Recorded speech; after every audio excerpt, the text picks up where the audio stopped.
All right. Hello, everybody. This is Driver Interviews with Bobby Fazio. I'm Bobby Fazio, in case you all forgot. Today is Tuesday, October 11th, 2022. The year is just steamrolling by, and we're almost at the conclusion. Got a couple races left. We're in the countdown for the pros, but we're not here to talk about the pros. We're here to talk about sportsman drag racing. That's what Driver Interviews with Bobby Fazio is all about. We like to highlight the sportsman racers, specifically stock and super stock racers. No offense to any of the other sportsman categories, but stock and super stock are probably the two best sportsman categories. And that's not just me saying that. I had the proof a couple of weeks ago. I was asking everybody at the event what classes they wanted to see. You heard the answers. Okay, that was by no means any influence from me. All right. So how's everybody doing out there? Pretty good. Morning, James. How you doing, sir? Walt, what's up, buddy? Dan Wally, how you doing, man? Dan, let us know how Louis Battle is doing, all right? We want to know.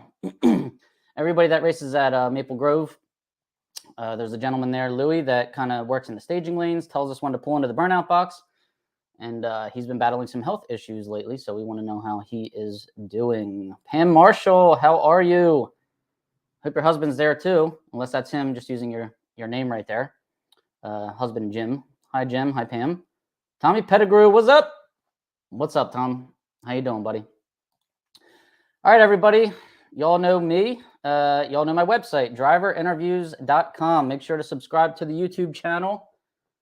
You can purchase shirts and stickers on there. If you purchase a shirt, though, you get a sticker for free anyway, because I like to see my stickers on cars. And they're not too big either. I make them, they're small. They're probably too small for people to even see them. But I don't want to hog up, room on your car for me. I'm not really paying any contingency yet. But if I do start paying contingency, I'll make the sticker a little bit bigger. So driverinterviews.com and subscribe to the YouTube channel, shirts and stickers. I only have 3 shirts left right now. I have a small, I have a medium, I have a large. I'm basically sold out, so I'm going to get another batch pretty soon. Be sure to follow me on Facebook and Instagram at Driver Interviews. All right, hit that follow button.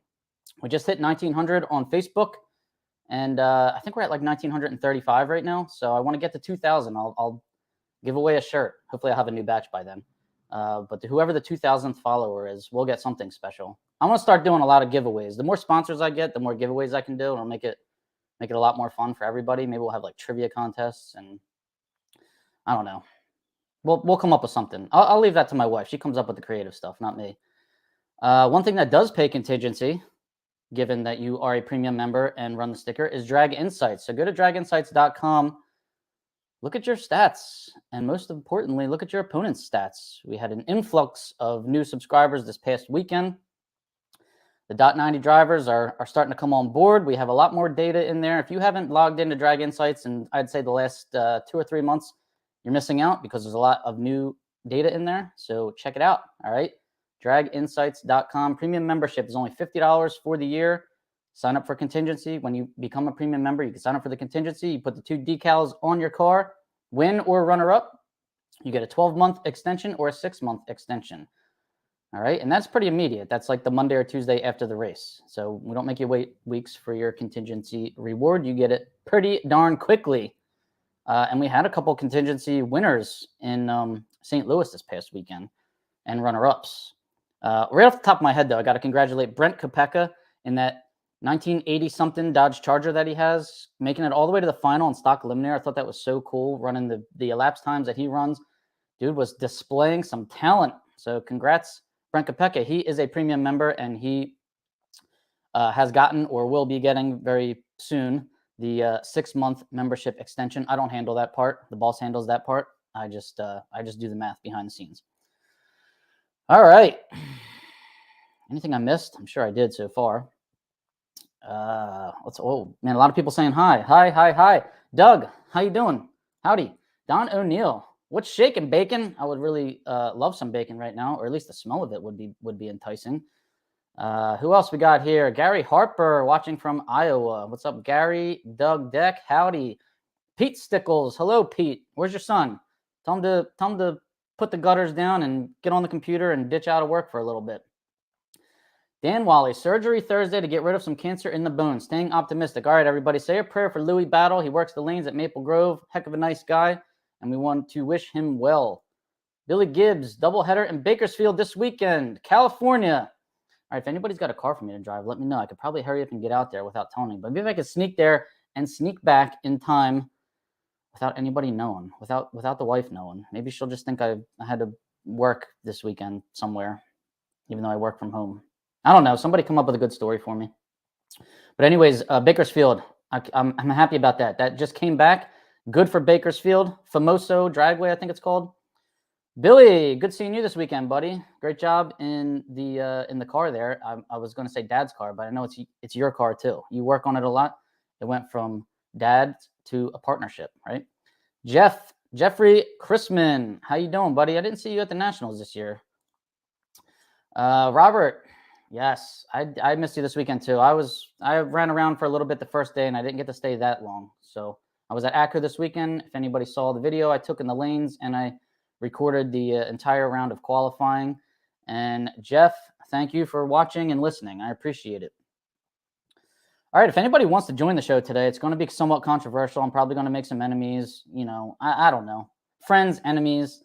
It's all in good fun, but I'm trying to be constructive because we race in categories, stock and super stock, that have like the most opinionated people and the most people like that have ideas to make our classes better, but so many different ideas and let's be honest, so many different agendas in there that make it so difficult for us to even present something to NHRA. I feel like NHRA is like, what do you want? What do you want? What do you want?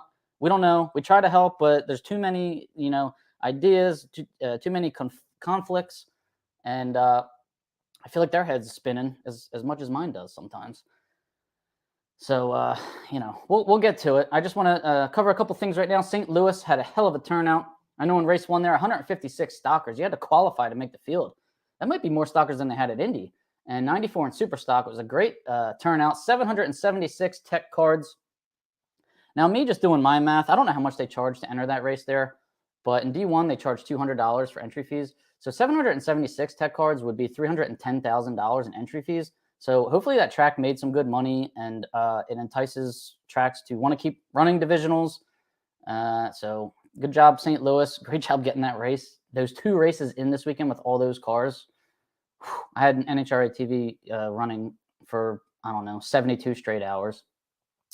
Everybody, I don't know if Hannah Line's out there. Let us know how you're doing. I saw Hannah Line go down the track. She was in the left lane. Then all of a sudden, it looked like, to me, I saw smoke coming out of the front right. Maybe the brake locked up, and she went right. Thank God her opponent was out in front of her. She didn't hit him.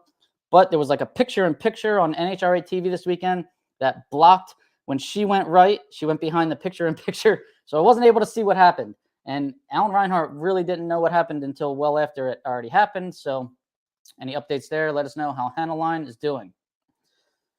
Okay, 180 to enter that race. So 180 times 776. Somebody that's better than me at math, do that. Okay. All right. I don't know, man. Tracks don't want to run divisionals because they don't make money. So I don't know what's going on there. I hope NHRA is not cutting in too much, but regardless. Anybody that caught that first round of Super Street, by the way, on Friday? Man, that was the ugliest round of racing I had ever seen. There was so many bad lights, so many horrible breakouts. One car had a blinking brake light going down the whole track, which I thought was funny. Conspiracy theorists, give me something good. Wrong answers only, by the way. Blinking brake light going down the track in Super Street. What was he doing? All right. Anyways, anybody that is well aware, we got the Dutch Classic coming up at Maple Grove. Hope to see everyone there. I can't wait to be there. Good air, fast times, grade point, class runoffs, stock and super stock to win a plaque. Just an awesome, the biggest national open in the country. I can't think of another one that gets this many cars. So hopefully the weather's good. No rain. It's a gamble, this race, every year, but when the weather's good, man, it really brings out the people. So I'm looking forward to it. So there's the schedule. It is $170 to enter that race. And like I said, you get a grade point, you run class, you get a lot of runs. If you want to run the test and tune, that's an extra $100. And you can see there how much it costs for everybody to get in. Spectators are range between $10 and $20 each day. I don't think it should be 20. I would rather it be like 10 for everybody. Like free car loads maybe, or $20, not free car loads, but maybe like $20 car loads. Pack as many people as you can, throw your friends in the trunk, do whatever you got to do. Get people in the place. All right. Okay. Now let's see here. Anybody that does want to join the show today, or if you are commenting, please just keep it clean. No curse words. All right. And don't complain without posing a solution or a suggestion. All right. You don't get to complain without posing some kind of idea here. Okay. Try to put the greater good of the classes ahead of your own agendas. All right. I know it's hard for a lot of people to do, but that's what we got to do. And, it's better, something that's better for everybody. Okay. Very, very difficult. I understand. Last week, I proposed 2 horsepower reviews per year, and 1 for a horsepower reduction. Mind you, in stock, there are 65 classes. In super stock, there are 116 classes. So the idea that we are trying to make these classes performance-based might have to start right there, okay? Lots more classes in super stock. That's why today's episode is really going to be focused on super stock, okay? GT super stock. We'll save some of stock, I guess, for another day. We kind of covered it last week. People recommended maybe combining sticks and autos. I guess I was for it. I don't know. What's his name? Jeff Lee, commented on my YouTube channel, and I think I answered him at like 2 o'clock in the morning when I couldn't sleep. And maybe if I knew he was going to plaster my answer on Facebook for everybody to see, I would have crafted up something better. But I really said the same thing I said in the episode. I'm fine with combining sticks and autos. It'll do more for stock than it would for super stock. For me, I'm usually one of the only sticks wherever I go. So if you're going to put me and super stock L automatic together and give us the automatic index, I would love it because it gives me 2 more tenths. It puts me at 1145 as opposed to 1125. So, hey, let's do it. All right. Let's see here. So GT super stock, I'm just going to spit out a couple of things that I don't like about GT super stock. I know its intentions were great on paper. You know how that goes. Things can look great on paper, like communism. Didn't that look great on paper? And it just doesn't work anywhere. But super stock and GT are not quite as extreme. Sorry. But moving between super stock and GT, for anybody that's unaware, I have a lot of new listeners, watchers that just they like the interviews I'm putting up, so they're following my page. What GT super stock is taking an engine out of a different year body and putting it in your car. So if you have a newer car, let's say you have an 87 Camaro and you want to put the engine from a 69 Camaro in it, you can do that. Your designation is now GT super stock. So that's what GT is all about. And then it really started including front wheel drive cars. You could take a Chevy Cobalt, convert it to a rear wheel drive, and put an engine in from an older car. So that it was where some may say GT started getting a little bit out of hand. We have to follow very strict rules in super stock, strict suspension rules, what have you. And GT cars, such as a Chevy Cobalt, are allowed to convert to a rear wheel drive, and they don't have to follow a lot of the suspension rules that a rear wheel drive car would in super stock had it claimed the GT designation. All right, I don't run GT super stock, so I don't claim to know all the ins and outs of it, but I'm trying to have some people on here that do run GT super stock that can clarify a little bit more. I don't like moving between super stock and GT, especially when your car is capable of running the traditional true super stock combination. So if you have, let's say you do have an 87 or 88 or 89 Camaro, and it already has that super stock engine in it, you should not, I shouldn't say you should not, I think the rule should be revisited whether or not you are allowed to claim it a GT designation and not change the year or the engine. You switching back and forth between super stock and GT, not a fan of that. For reasons that I proposed last week or 2 weeks ago, GT factors and super stock factors are different. You could call your car a GT. You could go really fast. You could hammer the GT factor and then go right back into super stock. Whereas you ruined the GT factor for somebody that is really running a GT combination. Maybe has like an old Oldsmobile Starfire and is running the engine out of a 87, 88, or 89, one of those Camaros, okay? Somebody that was running that real Camaro ruined the GT factor and then could just go right back into super stock. Not a fan of that. And I do have somebody that wants to come on and maybe argue for or against what I'm proposing right now. But before I have that gentleman on, hey Mike, how you doing, buddy?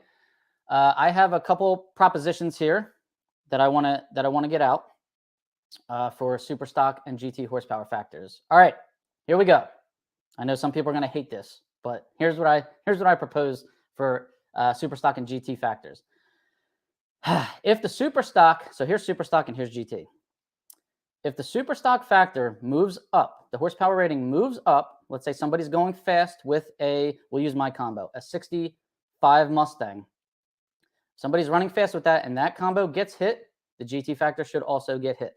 So if super stock horsepower increases, GT should increase. I should probably have the comments up too because people are probably saying stuff right now or chiming in. Super stock moves up, GT has to move up with it, in my opinion. Okay.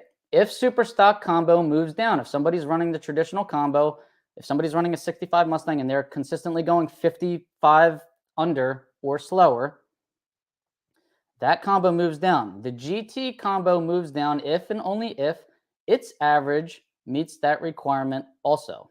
So if there's somebody running GT that's obviously going faster than 55 under, the GT would not move down. So super stock horsepower would move down, GT would stay put.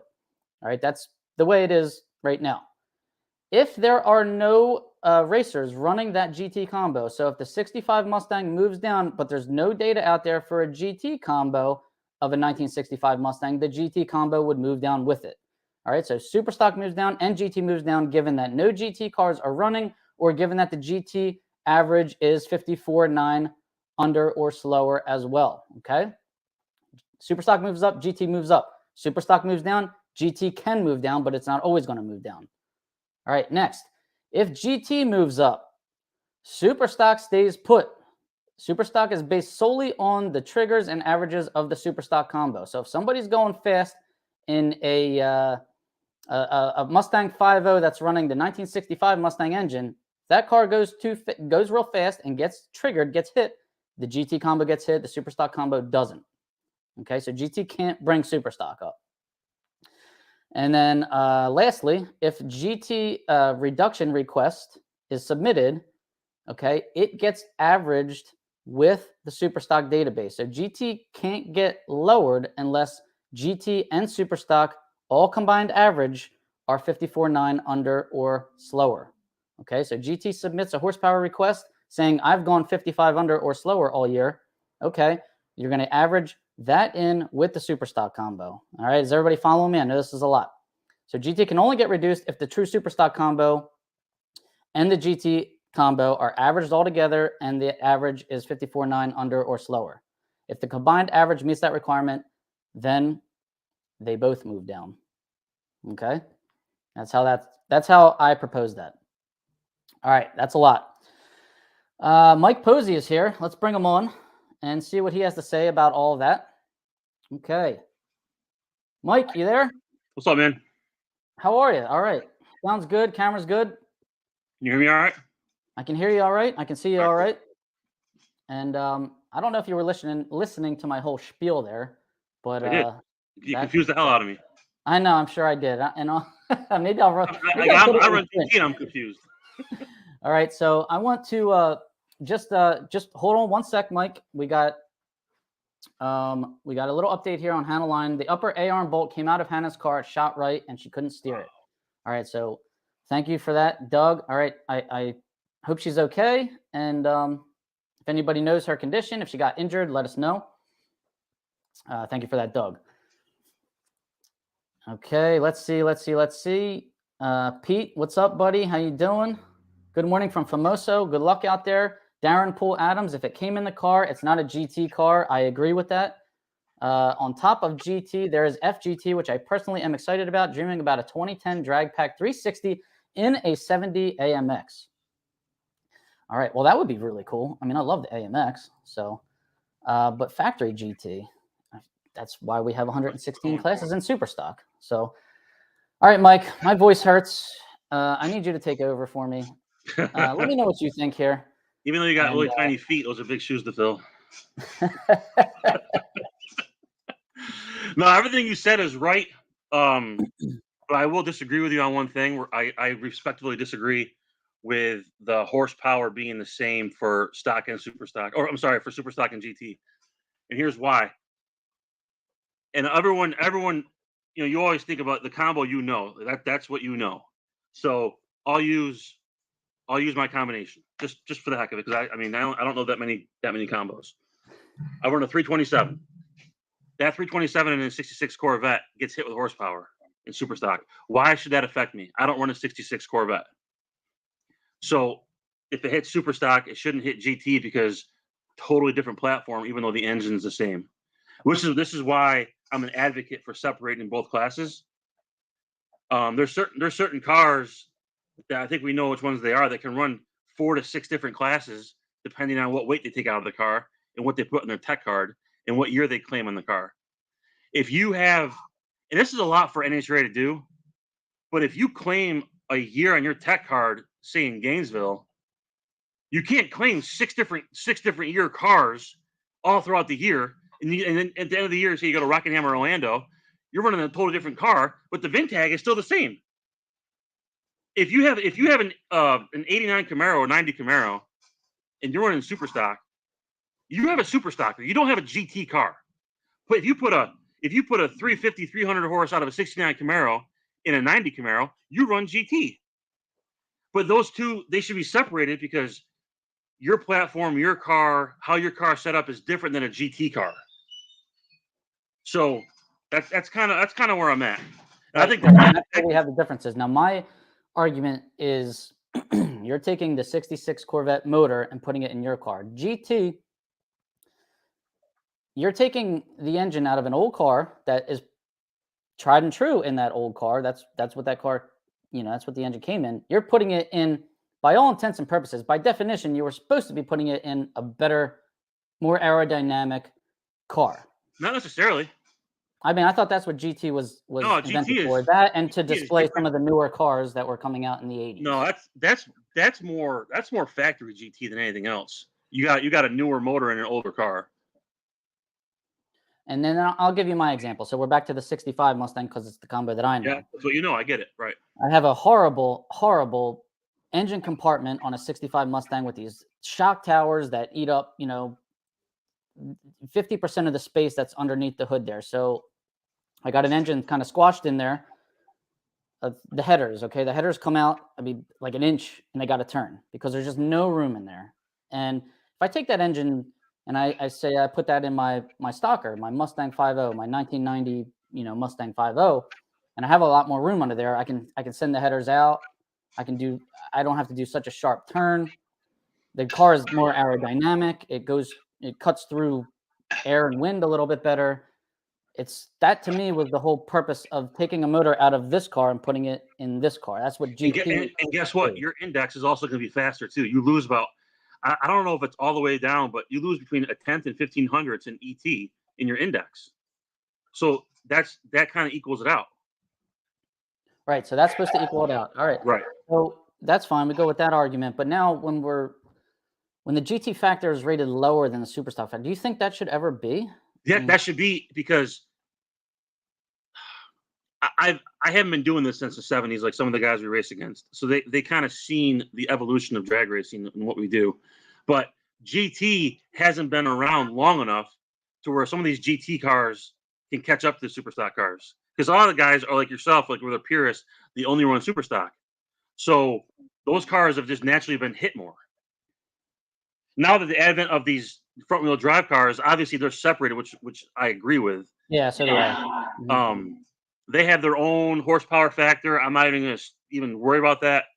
But I always say 69 Camaro, because they probably have the most engine combinations. Those have been hit the most, and guys are still running them. In fact, in GT classes, primarily like front wheel drive conversion cars. Even we talked about that already. They're not factored as much because they haven't been around long enough. And super stock, and this is going to piss people off, and I'm okay with it. super stockers, from what I've seen, take care of their index a lot better than stockers do. And you can PM me, say whatever you want. I don't care.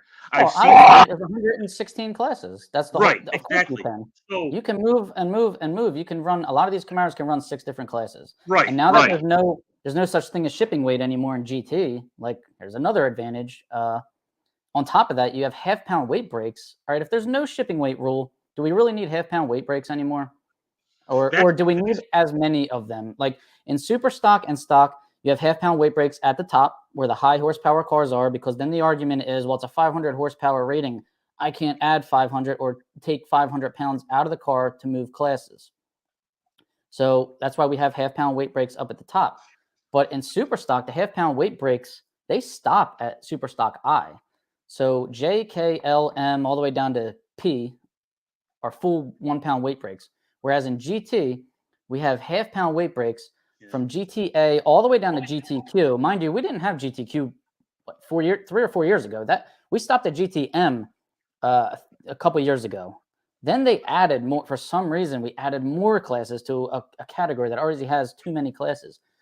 We go all the way down to GTQ with full half-pound weight breaks from GTA all the way to GTQ and factory GTAA all the way down to factory GTN.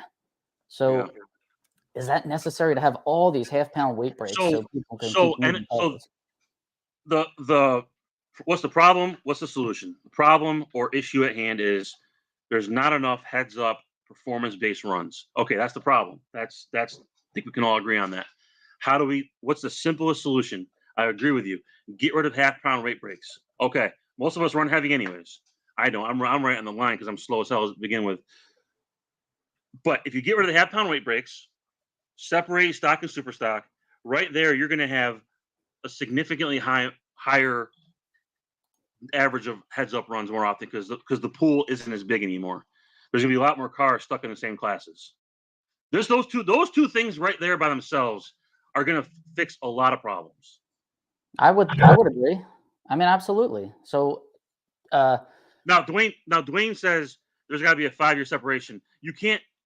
It sounds good on paper, but you can't do that because I just used the Camaro for example. If you have a Camaro without ground effects on it, you can only run GT. But you put ground effects on it, now you're running super stock. So it's the same generation Camaro. So you can't really go by Mike, for the Chevy noobs like myself, can you explain that? What years came with the ground effects and what years didn't, and why can you only run super stock? Years isn't as important as the trim. So, and I could be wrong. I'm not a third gen like know-it-all, but the RSs, the Z28s, and the IROCs, and I think the Trans Am in a Pontiac, the Formula didn't, and the Berlinetta didn't. Those still came with V8. Some of them came with V8. Some of them came with V6s. But the IROCs, Z28s, the RSs were a 305 or a V6. But those were. Then again, this is where the water gets really muddy. An RS didn't come with an L98, but you can just change the badging on it and put an L98 in, and it's called super stock. I'm cool. I'm okay with that. You just can't run GT if you have a Z28 that the Vintex says RS. Like it can get really, really confusing. That's why we need a more technical department that can stay on top of this stuff. Well, their hands are tied. I mean, there's not that many of them anymore that know this stuff. No, that gets intense. And I know Herbie Knoll kind of explained that to me before. Yeah, Herbie knows that stuff pretty good. I know he knows a lot about this. Even the Warners know all about that. Yeah, I know. Stuff. Where are the Warners and Herbie? They're not watching right now, I guess, because they haven't commented yet. or they're just I don't know. Maybe they're just mad at me right now for the topic. But yeah. Half-pound weight breaks, then we somewhat agree that we need to get rid of some of those half-pound weight breaks in GT. Yep. And we don't agree on the factors and my explanation of the factors, which I will post. I'll try and explain those a little better because I was trying to use the hands to do the illustration. And poor Bob Bender said I'm lost. Sorry, Bob. I know it was tough. Now, how about this right here? I find this interesting. I was kind of thinking this a little bit. Do you think factory GT is needed? Absolutely. 100%. And it's not only needed, but the indexes are faster, and it's a lot harder. Unless you have, I mean, some of these combos are super soft in factory GT. I know from personal experience. My brother runs one. They're soft if you take care of them, but the indexes are significantly faster. It is what it is. I mean, you could buy the crate motor out of That's the argument. That's what people say to me at the track. They say you're always saying Super Stock and GT shouldn't be able to run, back and forth, but the indexes make up for it.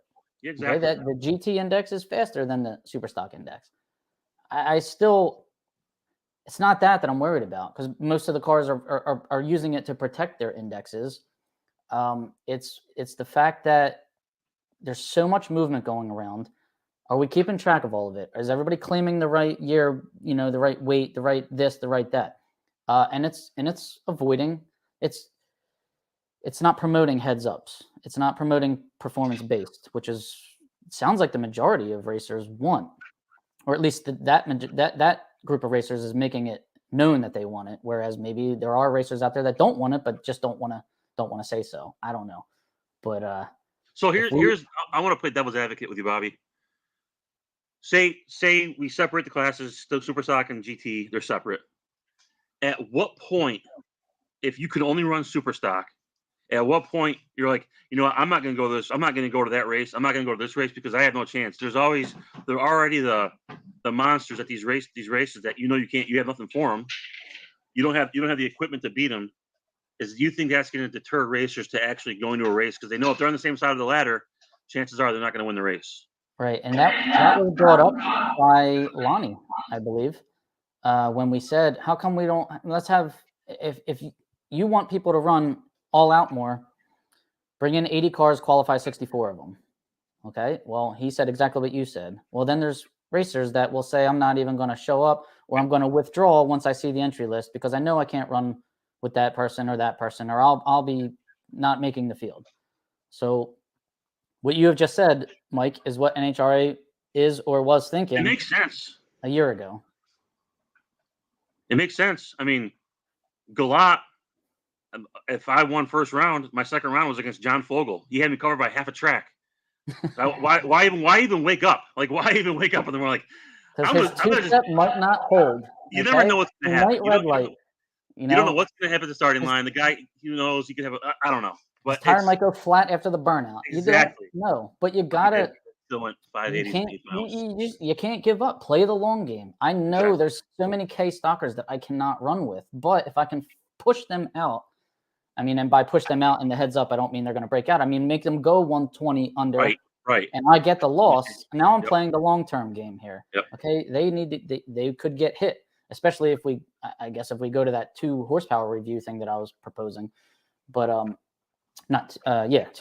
2 review periods is what I meant to say. So RJ says save Stock and Super Stock. The last weekend was a qualified field. There was 150 cars. Stock and Super Stock doesn't need to be saved. We need more people in the stands to watch us. And to do that, we need more heads up runs. Even if you're slow, people can't. It's hard to I work. You can see behind me. I work with guys that run turbo LSs. That's the world. That's what the world knows now.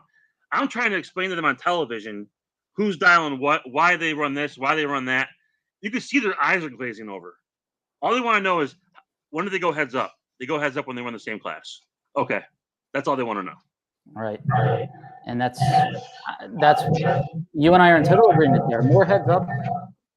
And try to put these heads ups and these class runoffs and whatever in front of the crowd. That's the whole, everybody. I'm like a broken record when it comes to that, so I'm not going to talk about that anymore. But in front of the crowd, we need to get that exposure. Heads ups are so easy to understand. First car to the finish line wins. Even in a combo class runoff, it's still first car to the finish line wins. So I don't think combos are all that bad, even though I hate running them because I never win them. But still, a crowd can relate to that. So yes, RJ, I don't know if it'll save it, but it definitely makes it more interesting to watch than, hey, that guy crossed the finish line first, but he lost. You got to explain that to enough people. It gets a little difficult. And I do explain it. I have stood at the finish line and talked to people about it that had no clue what was going on. And, I try to educate as many people as I can on stock and super stock, especially at nationals where we have big crowds. All right, Mike, I have another proposition. Since you're the only one that will take me up on coming on, I'm the only one that's done enough to do it. How about points for performance? Now, this has been shot down by some. It's been promoted by others. Obviously, the more bracket-oriented racers don't want this. The more I come out a couple times a year and I want to go as fast as I can, racers enjoy this. So what say you, buddy? And what say everybody else that's out there? Points for top qualifiers. And I have my, this was something that I came up with, so you guys can add or subtract to it. 17 to 32 cars, you get 3, 2, and 1 bonus point for the top 3 qualifiers. The top 4 qualifiers get rewarded in fields of 33 to 64. And the top 5 qualifiers get rewarded in fields of 65 to 128, because obviously that's a 5-round race, a 6-round race, and a 7-round race there. Points for setting a record. You can only do it twice a year. You get 10 points for the first record, 5 points for the second record. And then points for class eliminations. I really think that if I have to choose between all 3 of these scenarios, I should have put points for class elimination as my first. I feel like you should get points for that. Okay, and there's my rundown for it. If there's 2 cars in your class, meaning your only run is a final, the winner gets 10 points, the runner-up gets nothing. And then it goes up from there. 3 to 4 cars in the class, winner gets 20 points, runner-up gets 10 points. And then it goes up from there, the semis and the second round loser and the third round loser, depending on how many cars are in a class. I don't know that there's ever been 17 to 32 cars in one class. It would sure be really awesome to watch. But I know some of the combos definitely have 5 to 8 cars, or maybe even 9 to 16 cars. So I do think you should get points for that.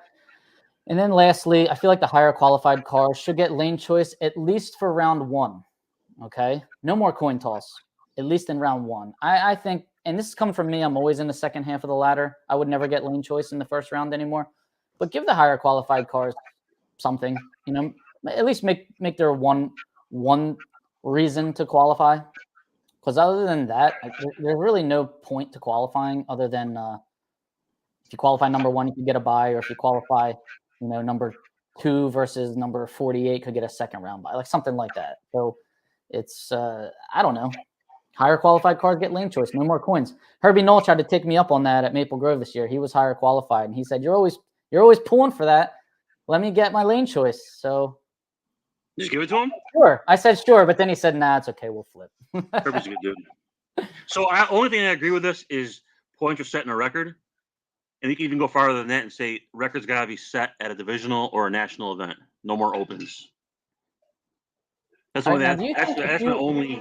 If you run faster than the current record, should you just be automatically sealed up and awarded the record, whether you want it or not? I think you need to be torn down first and looked at. That's not fair to guys who run the same combo that are going to get hit with horsepower. Right. Especially, if you're going to get hit. So this is this year there's a couple of guys that are just absolutely on a tear, like Dagnolo. Dagnolo's not top qualifier, but the dude wins everything. So why does someone get points and he doesn't? Because they have a fast combination. Because I don't want to piss people off, and I'm sorry if I do. But just because you spent more money on a combination, because you have an open checkbook, I want to be the fastest guy. Cool. How many number 1 qualifiers have won a national event that you know of? I think Huntsbury won Z-Max, right? He was number 1 qualifier, I think, 1 or 2. But other than that, and he won a heads up on the way. Was he number 1 qualifier? I don't remember. First round, get a first round bye, the number 1 qualifier, and went and ran the show. I had never seen it. It's usually the guys like Santangelo and those guys. It's just they know how to bracket race. They know how to play the ladder. They know what they're doing. They know their car, so they don't care about being number 1 qualifier.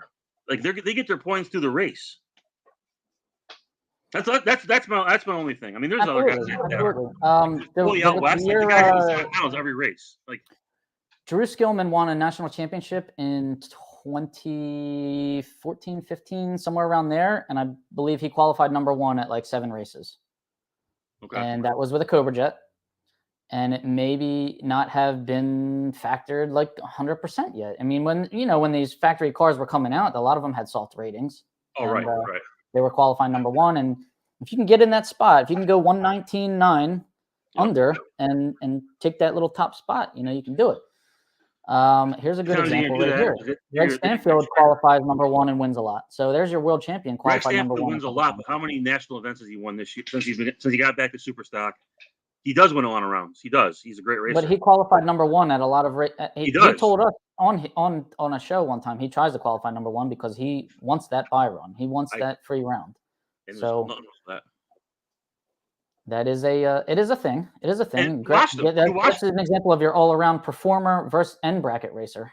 You watched Stanfield at this last weekend. He raced. I don't think he raced Sunday. He raced Saturday. Like he wasn't perfect. I mean, he's just a consistent racer. But he left the door open a couple times, and people just didn't take advantage of it. But he's just a consistently good racer. You got to take your hat off to him. Absolutely. Now James Haddad here has a good point, except for the class points. If I run K-Stock automatic, so I would be in a combo, we'll say, or I have it, or not. I have a shot at a lot of points.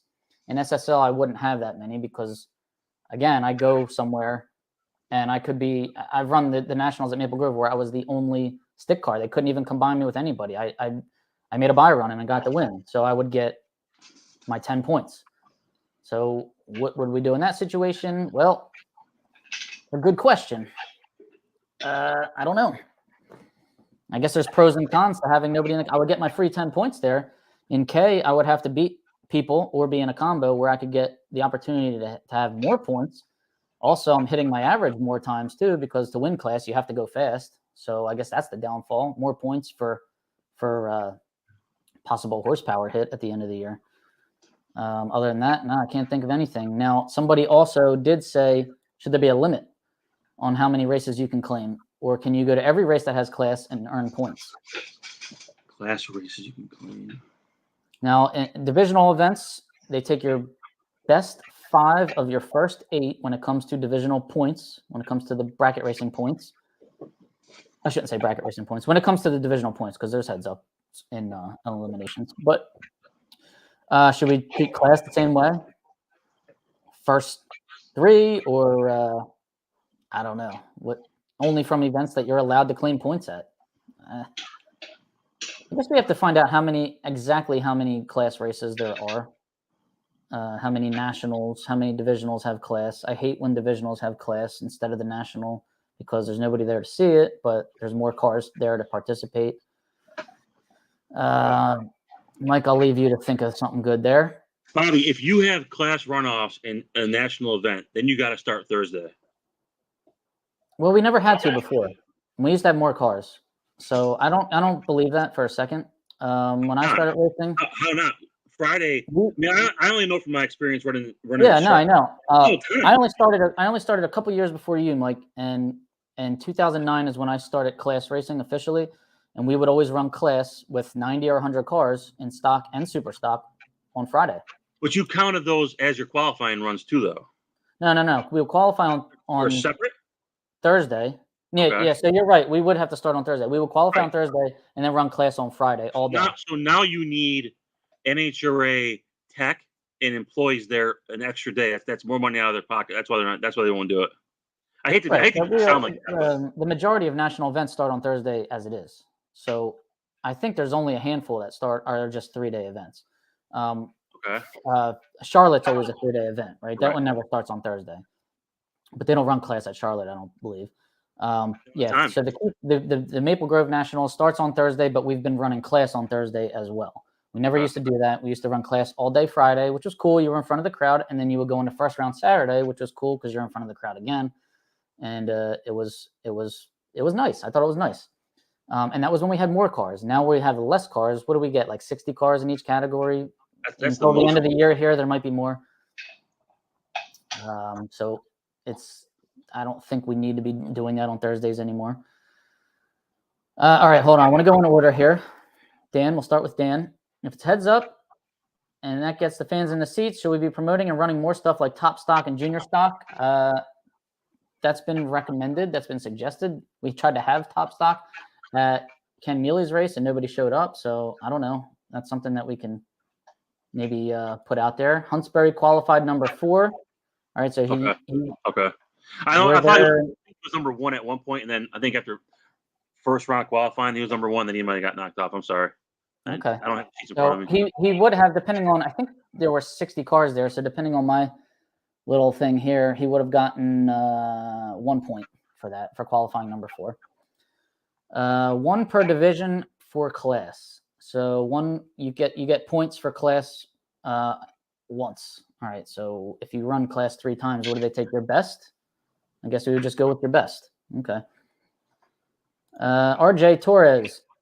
I don't think points for qualifying or class should be counted for national points or divisional points. I feel like that will open a whole new can of worms. It's true. People are literally going to be buying points, basically. Let's call it what it is. But they're going to be. It's going to get the AHFS to start working, though. That's what I think. Remember, that was where we were going back. That was the route that we were trying to get to. Was if people go fast for these points, they're going to go fast and they're going to get reviewed, and that'll help the AHFS work, right? Isn't that the whole point of this? Gary Emmons, my opinion is no points for top qualifiers. The reward is in the potential buy or buy runs, which award the racer with the 10-round win points. That was an argument that I brought up last week or 2 weeks ago, or whenever I brought this up. That was thinking of a lot of the racers. Not a lot of them, but a couple that proposed it to me, and now Gary Emmons is one of them. That you're already getting a reward for qualifying number 1. You're getting a potential buy. Or the top qualifiers, you have a buy in your path to the final if one is available. Yes. Thanks, Tom. Have that guy on. He'll never disagree with you. All right, Gary. They exposed themselves to a potential fast run, 1 plus under. So James, are you in favor of points for the top or no points for the top? Because you're saying they are already in line for a buy, plus they just threw a 1 plus under run on their average. So that's the sacrifice that they made.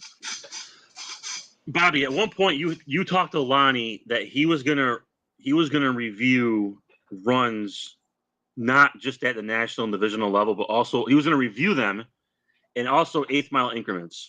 So there were times this last weekend that guys are going 103, 104 under when they're at 118 miles an hour and they're going 1020s, 1030s. So like where is Lonnie in this review of these combos? Like what is that still kind of being worked out? I haven't talked to him about that, and he hasn't reached out to me about that. And if he has reached out to anybody else about that, and they can speak about that, sure, do it, comment. But the incremental times, if they have a run completer, if they can find runs, all-out runs made by people, and do an accurate run completer, but sometimes you do a run completion, and it's not, it can be within like 200ths at times, right? Based on if there's wind or whatever. So it has to be pretty convincing. Like if you do a run completion and it says that the racer was going 122 under, you might not want to use that unless it says the racer was going like 125 under. And like, it has to be significant, right? Yeah. Right. What is junior stock as opposed to? I know top stock. Top stock was what? ABC cars, and junior stock was what? The low alphabet cars, like what I would be in junior stock, I guess, with my combo. Somebody that's older than Mike and I, tell us what junior stock was, so we know. I had a thought that I wanted to say, and now I forget where it went. Damn it! I hate when that happens. It was up here somewhere. No points for top qualifiers. I had something I was going to say. Where did it go? Come on. Come on, Bob. You got to write this stuff down, man. I need Prevagen. Is anybody taking that? Let me know if it works. Oh, yeah. All right. Thanks, Walt. Walt just reminded me, even though it doesn't really have to do with 8th mile. National Opens don't count, right? So if you go to a national open and you go like 130 under and then run 55 under everywhere else, Exactly. you should not get a horsepower. Like they should at least look at that and say, all right, nah, you know, you're not getting a reduction. All right. That's something that I wanted to say. Like, because I've heard that that's happened in the past. Like they can go so fast at an open, but then they hide it. Or at Indy, when Indy wasn't, Exactly. AHFS wasn't in effect, they're going one something under at Indy, but then going 55 under everywhere else and getting a reduction at the end of the year. Like, get the hell out of here with that. The guys were dialing more than 120 under the index throughout the whole race. Yeah, like you got to be kidding me. Now, St. Louis was a mine shaft in stock at the second race, I believe, but it was not at the first race. So I did see a lot of cars going a second under, and we'll see. We'll see if that gets paid attention to. As far as, all right, it's a mine shaft. Certain cars that go 55 under throughout the year were now going 75 under there.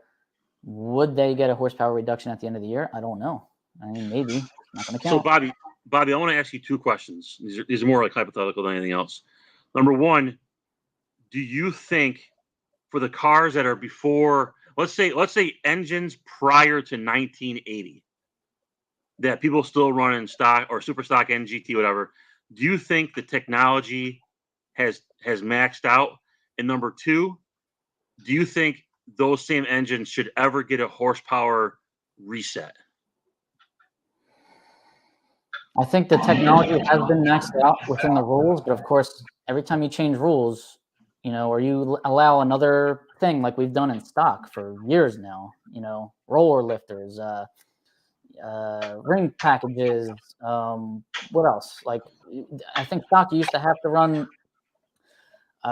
factory valve springs. Like, I mean, stock you can run flat, you can run solid flat taps now. The more that you allow things, then the technology part is going to be like somewhat limitless there, because you can keep getting better and better within the confines of the rules that they are allowing. Right. So yeah, what you're getting at is what the older engines need a reset. The old carburetors versus the newer fuel injection. Are you getting at that we need like that? They need to be revisited. The horsepower rating. I'm just wondering. I mean, the fuel injection cars are just their tunability and the way they can make those things run. It's a totally different animal than an old school carburetor engine. That's all.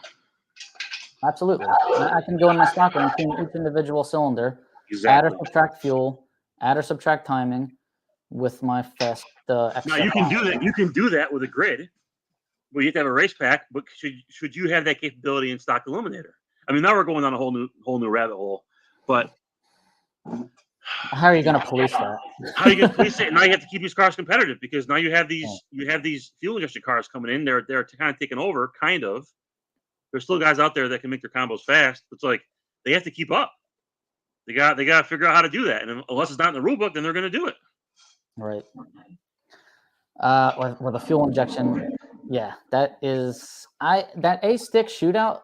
Caleb McFarland won that at Indy this year, and I think he's won it like 8 out of the last 12 years. He's got a newer fuel injected Camaro in A stick going up against, you know, other maybe some older cars or what have you. So it seems like, yeah, there's probably a clear cut advantage there, and a situation where the combo is protected very well, and it's not going to get hit.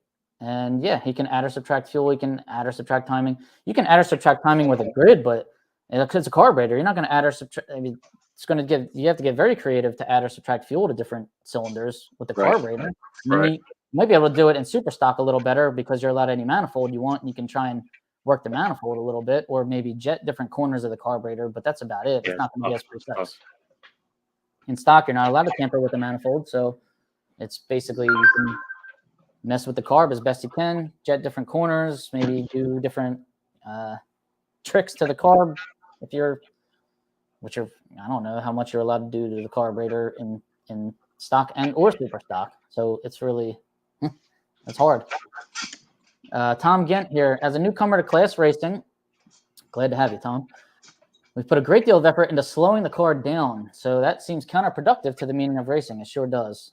So you won't have to do that as much, I don't think, with the new with the automatic trigger is gone. But of course, we are averaging out every run now, so you might still want to do that.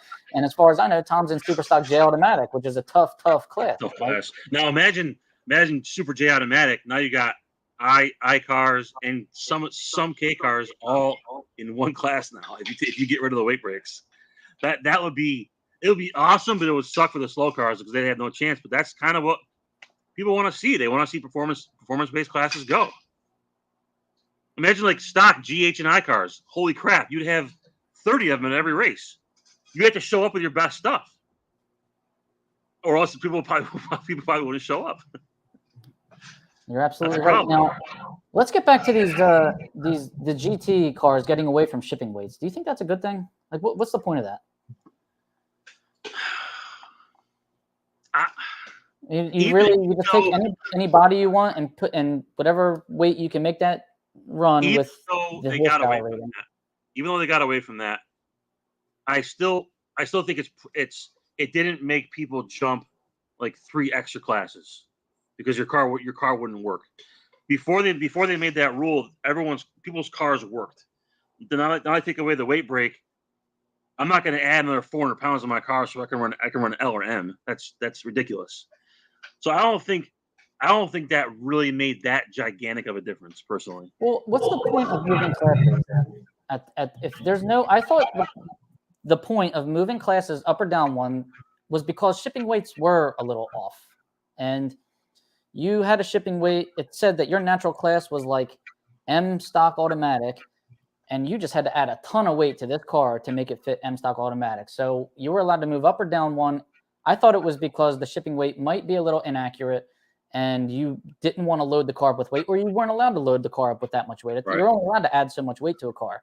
So I figured that was the whole reason for moving up or down one, just to get more in line with what your car truly may have weighed, especially in stock when the cars really were closer to stock at that point in time. If there's no shipping weights now in GT, should you be allowed to move up or down a class? Like, should you be allowed to move classes anymore? Or should you just have to run your natural class that you select because there's no shipping weight? You're putting it in a class that it weighs, and that's the end of it. Well, that's not really, because if you take an engine from the 60s or 70s, you put it in a 4th gen Camaro, you're putting apples and oranges in one basket. So you can't have a specific shipping weight, because what shipping weight you're going to use for the engine or for the car? No, it's the car. Shipping weight has to be for the car, right? Car-based, yeah. So how it just wouldn't work. It would, like I said, the guys who ran GT before the rules didn't add hundreds of pounds or take away hundreds of pounds of their car to make them work. Most of them didn't even touch the car. It just made it easier to run GT, personally. Right. Mm-hmm. Nah, these are just, I don't run GT, so I'm just, you all heard we've been talking for an hour now, the things that I had proposed. Now, there's a thread on Class Racer that actually has your name in it, Mike. Yeah, I know. Thanks, Volkman. Appreciate it, man. There it is right here, actually. Let's take a look at it. So it was an interesting thread. I know it's still going, and there's millions of ideas out there. So first it said Bruce retired. I don't really know who Bruce was, so anybody can enlighten me. No one with stock super stock experience is willing to sacrifice. We could play, try finding someone. All right. He put an asterisk next to the ones that he thinks there was a class racer pushing an agenda in the background, and asked for clarification. But I will just leave this list up here for anybody that wants to take a look. Some of these things were, I happen to agree with. I don't know if I agree with all of them, but the majority of them I seem to. Right here was a rule that I never quite grasped. It's rule number 10 there, removing the shipping weights and allowing GT car to move 250 pounds from it. Before they had shipping weights, and there was this 250 pound rule that I didn't quite understand. But now it's like the whole thing about where they're going to get rid of the shipping weights and you can just move 250 pounds. More hiding places, less heads up. I think he's pointing out that is creating more hiding places and creating less heads up. So I guess that's something that he disagrees with. Bobby, there's too many trim packages on these cars to keep up with what's the shipping weight for a Z28 versus a Trans Am. Like there's too many gray areas. Like does that spoiler go on a 90 Camaro or a 87 Camaro? Like it's a way for NHRA to make things a little bit easier probably for them to police things. Yeah, there's just too much stuff. There's too much. I would assume. I mean, I do feel that they are shorthanded. I mean, this is a tough job for people at the track. I mean, there's not even enough workers like kind of working some of these races. Like how it's got to be so hard to police stuff. And then with all the class movement in GT, it's just it's an honor system for sure. So I don't know like what the right answers are here, but this is why we have episodes like this. We're trying to discuss it. What else does he say here about the? Just a little thing to Volkman. Mike, just look at the qualifying sheet. That tells you what class they're running. You don't have to look at the side of their window. Yeah, he gave me grief for that, and a lot of guys do it. They just whatever car they tech in on. Look at the qualifying sheet. That's the class they're running. Yeah, but you have to wait till the next day for Drag Race Central to put out a sheet. I mean, because you can't go by NHRA's live timing because sometimes it has a class that the person ran at the last race and they're not running that class anymore. So you can't really go by that. What was Mike saying, that you should have the class that you're running on the window? There's certain guys that like even myself, their car can fit numerous different classes. So they just put all the classes on their window and they pick the one they're running, but they don't block off the other ones. Oh, well, I think you should, at least for the lanes workers, especially if they're pairing us up for class eliminations or. Well, you don't block the number off. I mean, you're looking at the car number for the lady, the people. The number, but so they have like 6 different classes on there, and some of these Gen 3 Camaros do have 6 different classes on their window, and they're supposed to tape off what the classes that they're not running. So, I mean, I would agree with that. You would like to know. I don't like this here though. What does it say? Changing class after the tech card was turned in. Number 7. I saw a racer jump on his scooter in the lanes and had his class changed because of a fast guy in it. That should definitely not be allowed. Once your tech card's turned in, you're done, man. Your class is picked. What the hell is that all about? If that was a real thing, that was not cool. Changing classes after. Just do it. They don't want to have a heads up run. I understand it.